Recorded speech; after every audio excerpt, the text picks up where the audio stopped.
From complete wastes of filament to game-changing 3D print that I use every single day, this is everything I printed in my first month with my Bambu Lab A1. I'm going to be sharing which of these I would print again and which ones I would avoid. So let's dive straight in. Now you might hate me for this, but my first print was not a Benchy. And it's not even because of the controversy around the license. I just think Benchy is too obvious. I don't know, I wanted to print my own thing first. So the first thing I printed was these gridfinity bins. It's very nice, it comes in a set with much more than these, but the others are being used to hold stuff. These will always have a special place in my heart because they're the first thing I ever printed on my own printer. And I love them even though I warped the corners so horrendously because I couldn't wait to get them off the build plate. The real question is, would I print these again? Don't get me wrong, I love gridfinity. It's one of the main reasons I bought a 3D printer, but I wouldn't print these specific bins again. Later in the video, we will get to the specific gridfinity bins that I would print and that I have printed many more of. This I wouldn't and I haven't printed again. But I do like the dual tone, and that's inspired me to color some stuff myself using the color by height that's available in Bambu Studio and probably other slicers. Now, a lot of that can be said about my second ever 3D print, which is this 6x6 gridfinity base plate. Again, this holds a special place in my heart. Even though I warped it a little bit, this corner isn't perfectly even. But again, I wouldn't print this again, and I haven't printed this again for similar reasons. I found better ways to make customizable gridfinity bins and base plates, and we'll get to the tools that I use now later in the video. The A1 Purge Poop Bucket. I absolutely would print this again. This does a very good job of keeping my poop off the floor. It's nice and big. It comes with an optional attachment underneath to keep it onto your printer. I'd recommend you print that. Keeps it from vibrating and slowly moving away from the printer. The only thing to note is you do need a poop deflector as well. The bucket isn't enough. Oh, but I've noticed something funny about the poop bucket. You'll notice that it took 8 hours. That is an obscene amount of time for this thing. That's because I didn't realize how slow filament changes were. So I printed it in dual tone at the same time. So every single layer I had to change from gray to orange and back. So I would do this again, but I would just do it as 2 separate plates, a gray plate and an orange plate. One fits inside the other, and Bob's your uncle. Now next, I was playing with Bambu Studio. This was my first time arranging stuff myself onto a build plate. And it's hard to see exactly, but there are actually 5 prints on here. The scraper, I wouldn't print again. Just using it a few times, it deformed. It's partly the design, partly because of printing in PLA probably. We will get to the scraper that I prefer and the material that I prefer in just a little bit. Tiny circular thing is a fan cover for the side of the tool head. I like that thing, would print again 100% because it stops you accidentally touching the fan while you're moving the tool head around. The gridfinity ruler, would print again. It's really nice. Again, I warped that thing to heck. Just let your plates cool before you take your stuff off. Now, there's a little gridfinity 1x1 square that holds SD cards.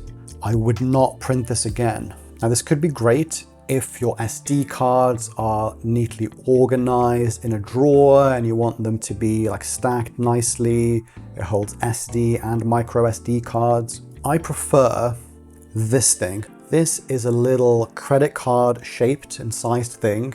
I carry this in my wallet when I'm traveling. It can still hold a ton of these SD cards, so 3 full-sized and 1, 2, 3, 4, 5 micro SDs. This is what I would print instead. But there's lots of these. 3D printing people seem to love SD card holders, maybe because they need a lot of SD cards. There are lots of really fun ones. There's like a toaster where the SD cards pop out of the top. Saw that on Sarah Dietschy's channel. She also showed some other ones. There's one that looks like the macOS folder thing and they go inside. That's fun. This is what I use. And the last thing on this plate is this thing. Now, I can't remember what this is for. I think it's a cable organizer or an SSD holder. It's 2x3 gridfinity. It seems kind of handy. I've just forgotten to use this, but actually I think the size of cables, or at least my cables, never lines up with these slots. That's probably why I haven't used it. They're either much smaller or like too big to fit in here. So I think I wouldn't print this again, but just because of my cables. But I do need a good cable solution. If you have one that's really flexible, it can't take up a lot of space. Like I don't want to print entire drawers of stuff just to organize my cables. But if you have cable organization recommendations, feel free to drop them down in the comments below. AMS light, no screw top mount. I use this every day. It's on my printer. The AMS light is mounted using it on top of the printer. 100% wood print again. The reason I went for this and not the Bamboo official one is not because of the no screws. I was worried about having to buy the screws, but mine just came with the printer, so I could have used screws. The reason is I wanted the ultimate AMS light enclosure, and that adds a bit of width to the AMS light. And I was worried that if I used the official top mount, the AMS enclosure might crash into the tool head. So this is supposed to be designed to avoid that. And I haven't had that issue. Now, some people will tell you that, oh, if you put weight on your printer, it wobbles and it makes things worse. The print quality didn't get measurably worse after this. I really like Makem uses video where he dangles a printer from the air, he uses a very wobbly table, and he shows how good modern vibration compensation is. So I don't think this affects your print quality. If you disagree with me, I would love for you to do a side-by-side comparison. Do the same 5-10 prints without this, then top mount your AMS, make the same prints again, blind yourself to which one is which, and then tell me which one is which. I don't think you'd be able to, but prove me wrong if you disagree. Next is the ultimate filament spool enclosure. 100% wood print again. I feel much safer having my filament dry while it's on the printer. I don't want to remove it from the printer and put it into a dry box after every single print. So a lot of these other things are just the other print plates for the printed AMS light enclosure. Subscribe if you want to see how this printed enclosure compares with a commercially available one that you can buy on Amazon. So Howarks, I think that's how I pronounce that brand name. They are very kindly sending me over their commercially available enclosure. They have allowed me to test it against this. I can show you the results, even if it's favorable or it shows they're worse than this one. So stick around if you want to see that. But then we get to how I do gridfinity now. And this is how I would print any gridfinity base plate going forward. Because the problem with this, like firstly, this specific print is 6x6. It's very unlikely that you need this exact size, but even if you could modify it, so you only print like 3x4 or 4x2 or whatever, you can't do like odd numbers, you can't do halves or like a quarter, you can't print bigger than your print plate. The solution to this that I really like is called Grips, G-R-I-P-S. If you Google Grips, Gridfinity baseplate builder online, there's a website that does this. I'll just link it in the description as well. It's really nice. It solves all of these problems. So you just tell it the exact size that you want. You tell it the build plate size of your printer, and it'll give you interlocking Gridfinity base plates that fill that space perfectly. And it has lots of nice settings. So you can toggle half bins on or off. So I have used this a lot to great success. This is the only way I would do Gridfinity base plates. Okay, the A1 Z-axis stiffener. This caused some ruckus in the comments of my A1 accessories video. So I said that I don't think it affects build quality at all. Again, after watching that Maker's Muse video with a very wobbly table, some people hated that and they said, oh, but your AMS is on top and it causes all this. I don't think you would notice whether this is on the printer or not. Okay, comment down below if you'd like me to test my own theory. If enough people want this, I will run this test that I've proposed where I have A1 print some stuff, stiffener print some stuff, top mount and stiffener, print some stuff. Top mount, no stiffener, print some stuff. That's too many arms to the experiment. Maybe I have to do fewer, like, different conditions. But comment if you'd like me to see whether the stiffener does anything and whether the top mount really worsens print quality. I don't think anyone on YouTube's done that. I suspect there's zero difference, but I would love to be wrong. Well, I wouldn't love to be wrong, but I would admit it if I'm wrong. With the stiffener, I don't think I would print again. Then you can see all of these gridfinity base plates that I've been printing. Okay, A1 purge poop bucket. This is the part that I mentioned earlier that goes underneath the printer and the poop bucket, and it keeps it securely in place. Without this specific poop bucket will like vibrate and it moves away from the printer. I've had it move away and then fall onto the floor and then the poop goes everywhere. So this is really recommended. Master scraper. This is the scraper that I would recommend if you're going to print one. I've printed 2 of these. I really like them. Much better than the first scraper that I showed, but it's also helped by the fact that I've printed it in PETG instead of PLA. Now, I don't think this is actually the ultimate scraper. Maybe the best ones have replaceable blades, because this, once it wears out, I have to print the entire thing again. But there are cleverer designs where you print the handle once and then you print different blades every time. So maybe there are good blades that don't have to waste filament on the entire handle every time. Comment below if you have good ones that you use yourself that you'd like to recommend. So spool removal tool V3, I would print again. If you've got the AMS light enclosure, this makes it much easier to take your spool out and put them back in. Specific to Bamboo A1 owners with the AMS light with printed enclosure, but it makes it much easier. And I think this will also help a lot if you have that commercially available enclosure, because that's even stiffer. So it's harder to get things out without this. So we've talked about the gridfinity that I wouldn't print again, but this is the gridfinity that I would print again, and I have printed for probably like more than 100 hours, maybe hundreds of hours. It's called Gridfinity Extended. It's really customizable on MakerWorld, so you can have them wider or longer or both. You can choose to color them in different ways. You can have different patterns. Like I really like this.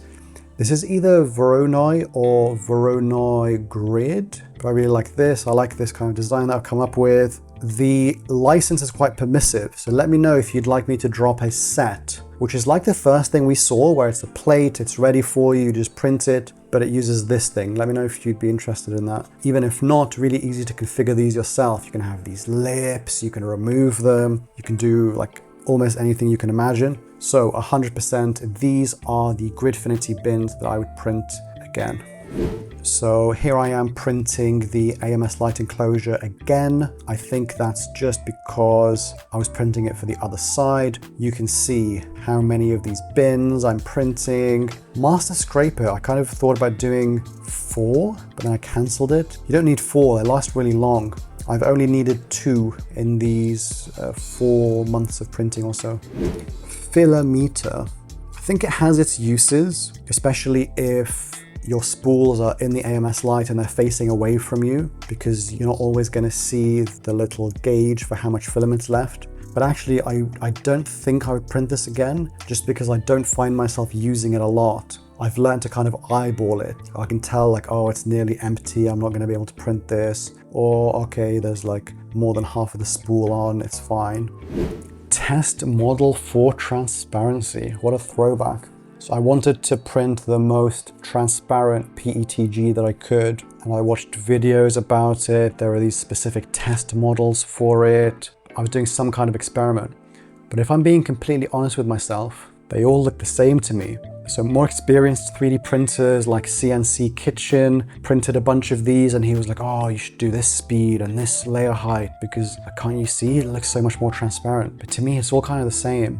What helped me get transparency for my Holy Grail Tribute dry box, which you should print, is just having the thickness right with the least amount of infill that interferes with it. Again, this depends on the person. I would, and I might print this again with different settings, because it's fun. You learn about the hobby, you learn about these print settings. even though I didn't learn much from it this first time. And maybe I would have learned more about it if I had used the clear PETG translucent instead of this blue one. Now we get to these fun physics simulations that you can print. Comment down below if you've been following me since the physics simulation days, since before I got into this addiction of 3D printing. But I love the idea of printing physics simulations. So this is me printing other people's models so that I can see how different things look when they're printed. So this clock looks like it's made of cloth. I printed it in PETG, so it didn't really work. I think it needed a opaque surface finish to give the better effect. And I don't have the clock kit, but it looks very cool. Wood print, if you like how it looks, if you have the clock kit, if you want to make it work as a clock. Now the splash vase. This thing looks really nice. So look at it in marble PLA. I really like this contrast between the fluid that moves and it can take on any form, but it contrasts with the marble, which is usually solid, unchanging. The thing is, it's not incredibly functional. The hole in the middle is kind of tiny. It maybe fits one flower. Supports were quite hard to remove. But I don't know, it looks really cool. Ignore the functional aspect, but I would, and I have printed these again, at least like for my own experiments, so I can see the best materials to print fluid in. So you can see what marble looks like compared with silk PLA. I really like the effect that silk PLA gives when you've printed fluid. This is clear PETG, not very clear. Interesting. It's probably because the structure is so organic that you can't build solid walls that the light can go through easily. It's kind of transparent, if you pretend you believe me. To my eyes, there's a tiny bit of transparency, but I would print again. I would. Then we get into this A1 Mini Gridfinity Toolbox. 100% wood print again. I've colored it myself using color by height to get this like orange, white dual tone that I kind of like and I've kind of settled on. Very good. Takes up a lot of space, but it's worth it. It holds all the important stuff for my A1. Poop deflector, 100% wood print again. I should have printed this much earlier. Fast funnels, I like these. I have printed them again, so I would print them again. I started off with the small one. I wanted it to help me pour silica beads without getting them everywhere, but it's kind of too small, this small one. They get jammed in here. You have to like shake it and tap it to get them to go through. The opening isn't enormous, so some of them fall out anyway. So this one is a medium. If you're gonna be pouring silica beads, I would print the medium one instead of small. You can see how much I love these Gridfinity bins, printing them in lots of different colors. Now, this thing is the splash vase and my own little cloth pencil holder, desk organizer thing. The dimensions are clearly whack. Like, what does this do? Like, it can maybe hold one pencil. I mean, that's not bad. Let me know if you'd like me to drop this as it is. But my plan is to work on it, get the proportions better so it's more this kind of shape and thickness, and then release it where it's more useful. You know what? This size is quite handy for storing all of these little calibration things. Store them like this, they fit inside, and then maybe you can make a brush out of them or something later. But just because I'm biased, I'm gonna say I would print it again. And because I will be printing it again as I iterate and improve it. So, Book of Coasters is a top secret project that I'll reveal when it's ready. It's not ready yet. But actually, what I printed there was the time-lapse mod and the credit card shaped calipers. Both of those I would print again. So the calipers are really nice. I carry them in my wallet. I can measure stuff and I can get measurements within 0.1 millimeter of accuracy. And the time-lapse mod is nice. I would actually print my remix of this time-lapse mod, which holds the remote by itself. It doesn't need any extra like screws or anything. And I've lengthened the poker and gave it a spring kind of thing so that it reaches the remote. I have a whole video on my time-lapse mod remix. You can check it out here if you want to know what makes it so nice. These are the early prototypes of my Holy Grail tribute dry box. This is a throwback. These spool weight desiccant holders definitely would print again. I've printed dozens of these. They're really nice. They keep desiccant in the middle of your spool, which is a very convenient place to keep desiccant. This is the main way that I keep my filament dry when they're inside my own printable dry box. That's what I do for the dual spool version. For my single spool dry box, this doesn't seem to be enough. Maybe the walls are too close and there's not enough like airflow around it or something. The dual spool, put 2 of these, 1 in each spool, and you'll be good to go. With the single spool version, you will need some desiccant elsewhere. You can just like pour it into the bottom of the box. The shape makes it really easy to pour back out, or you can use like a cloth bag or something. Radius chamfer card definitely would print again. It's another one of these tools that are credit card shaped, fit inside your wallet, and this one measures the radius of corners. Very handy when you're designing stuff yourself. Check out the author's profile. I've seen them on MakerWorld. I'm not sure if they're elsewhere.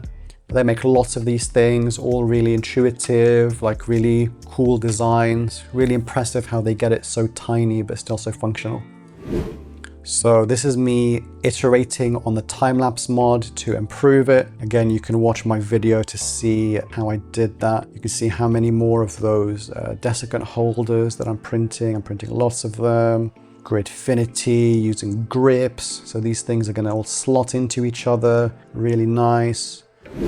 Can lid opener. So my mum loves 7-Up, but her arthritis makes it hard to open cans. So sometimes she asks me to open it for her, but this allows her to open the 7-Up cans herself. I would print it again. I'm not sure how often she actually uses it. She might have lost it, but the thought is what counts. Like if you have arthritis or you struggle with opening a can, this makes it much easier.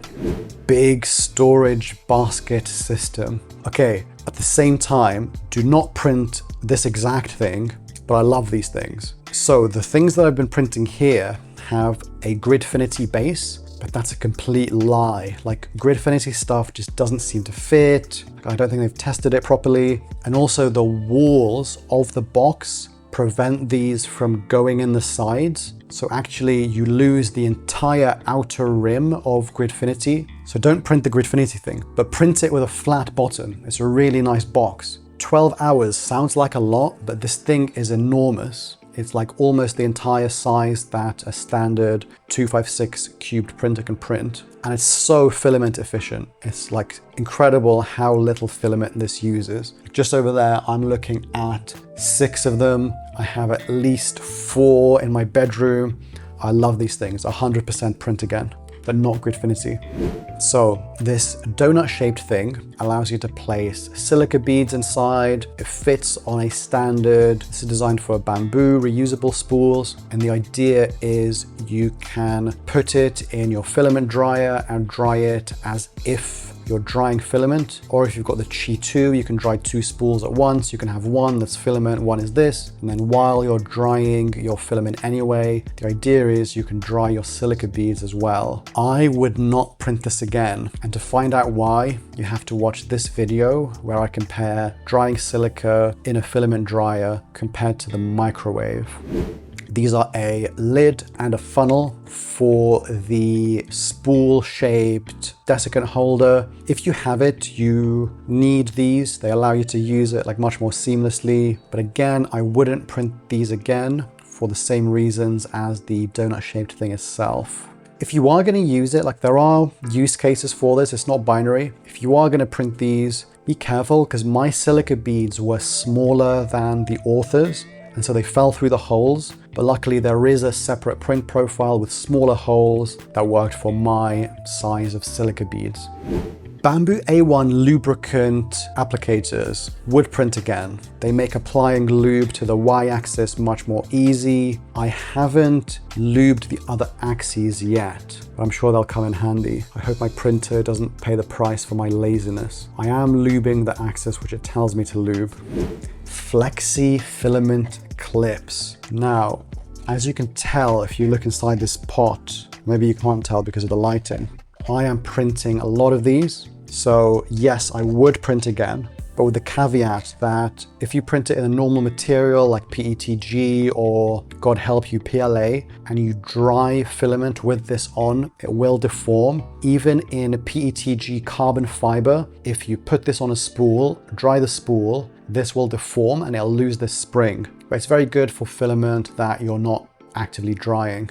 This isn't in my first month of printing, but at some point I found this thing, which is now my favorite filament clip. This just clips onto the side of your spool. The filament goes in here and it tucks it away really neatly. The nice thing about these is because they're not flexible, if you print them in carbon fiber PETG, then you can dry your spools with these on the spools and they'll stay usable. But even then they do kind of loosen up. So all of these are susceptible to like warping, or maybe it's annealing. I'm not sure, but these are a bit more resistant. So these are the ones that I would recommend instead.